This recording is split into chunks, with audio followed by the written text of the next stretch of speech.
যে আমল রয়েছে, যে আমলটা করে হযরত বিলাল রাদিয়াল্লাহু তাআলা আনহু তিনি হাবশী গোলাম হওয়ার পরেও দুনিয়াতে থাকা অবস্থায় মৃত্যুর আগেই বিশ্বনবী সাল্লাল্লাহু আলাইহি ওয়াসাল্লাম তিনার কদমের আওয়াজ, তিনার পায়ের শব্দ জান্নাতের ভিতর পেয়েছেন। সুবহানাল্লাহ।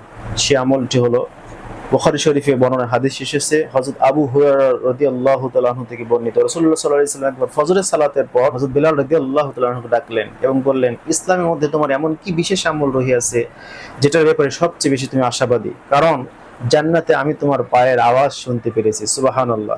বিলাল রাদিয়াল্লাহু তাআলা আনহু বললেন, আমার তেমন কোনো বিশেষ আমল আমার চোখে পড়তেছে না, তবে হ্যাঁ, আমি দিনে হোক রাত্রিতে হোক যখনই পবিত্রতা অর্জন করেছি, ওযু গোসল করেছি, তখনই আমি 2 রাকাত নামাজ পড়েছি। ইল্লা সাল্লাইতুহু বিযালিকা তুহুর, যখনই আমি পবিত্রতা অর্জন করেছি, দিনে হোক রাত্রিতে হোক 2 রাকাত নামাজ আমি আদায় করেছি, যাকে বলা হয় তাহিয়াতুল ওযু, ওযুর নামাজ। সম্মানিত দর্শক, এখনো যারা চ্যানেল